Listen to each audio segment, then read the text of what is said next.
Alright, so we are now on the second part of the video. Okay, we are looking to see how the assignment of processes to processes are being done.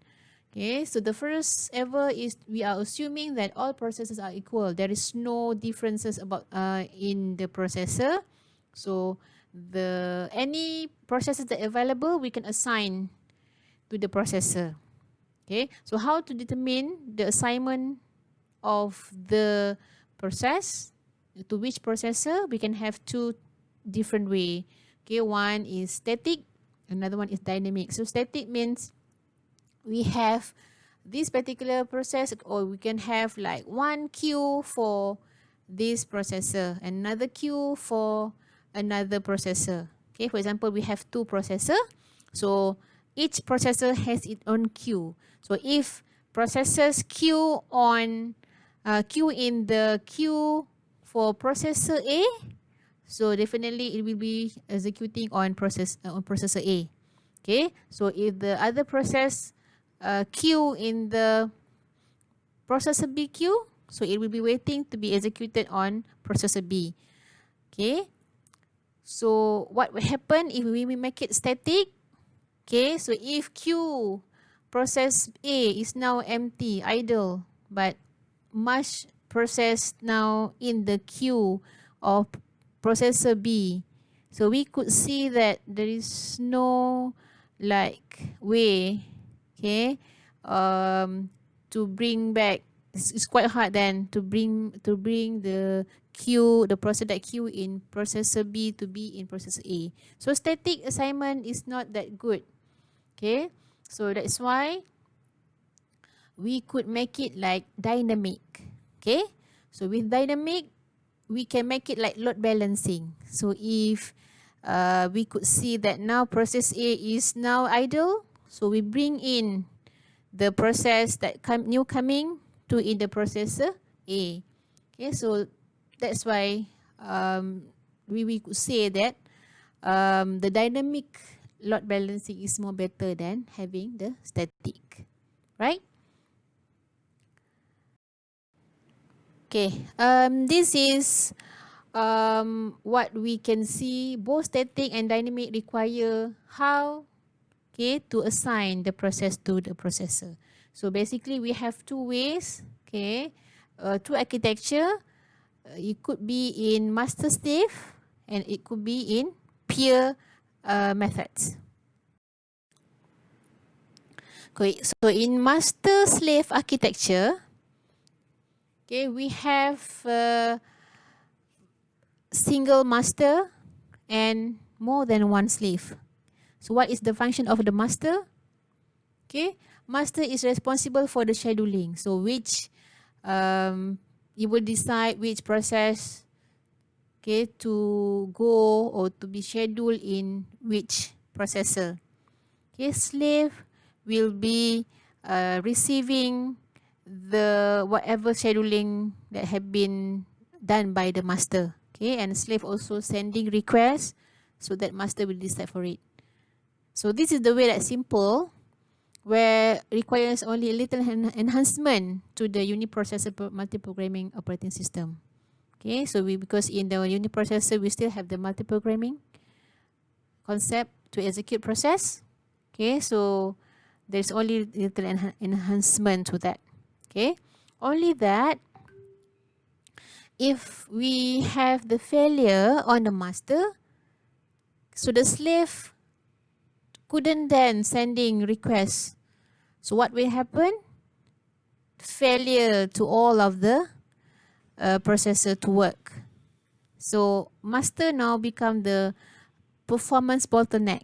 Anything happen to master, the slave no longer can work. So indirectly, the whole system, okay, now cannot working, right? So that one is the disadvantage of the this type of architecture.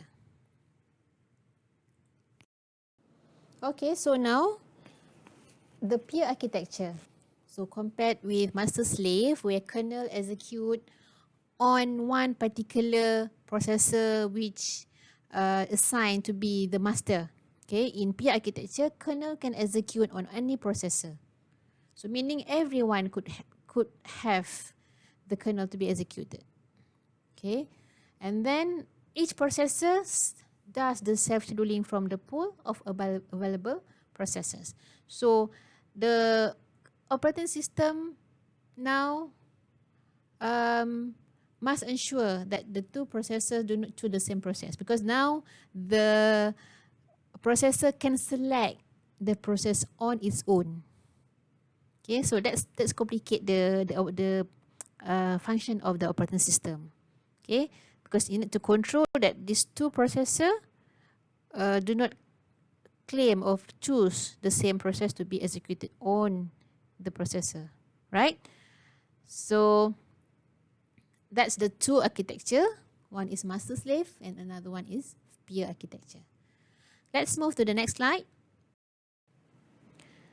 So in this slide, alright, so this is thread scheduling.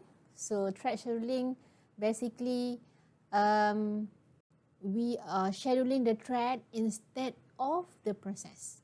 Okay, so but the application, okay, that we consider here is basically referring to the thread, where we can have more than one thread that cooperate and execute concurrently, okay, within the same address space.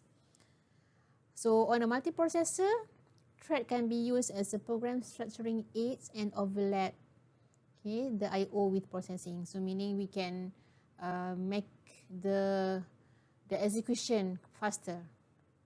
Okay, when we have something like the turn of executing on a single processor. Okay, while in multiprocessor, thread can exploit to be true parallelism, because the aims of having threads is to make the execution faster. So if we could execute the threads on different processor, we can achieve basically the aim that we want, okay, to make it faster because of the multiprocessor. Okay, so that's why we could achieve the dramatic gains of performance when we are using the multiprocessor system. Okay, but then there are small differences in the thread management and scheduling because of we are executing on different processor, which require significant interaction, okay, among the threads while they are execute, okay, on the different processor.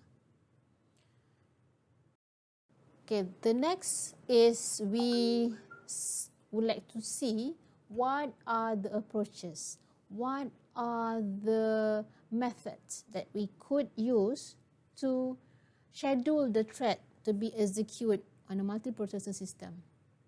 Okay, so we have four approaches that are load sharing.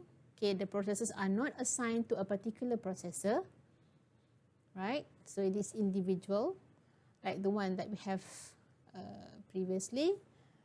Okay, the second one is gang scheduling. So we could have like one set of threads scheduled on a set of processor at the same time. Okay, to make it like one execution of the single like application. Okay, and then we could also have like dedicated processor assignment. So meaning these threads execute on this particular processor, right? And the last one is dynamic scheduling, where the number of threads to be executed can be altered, okay, during the execution. So we will look at these four in the next, which is in the third part of our video, right? So see you then.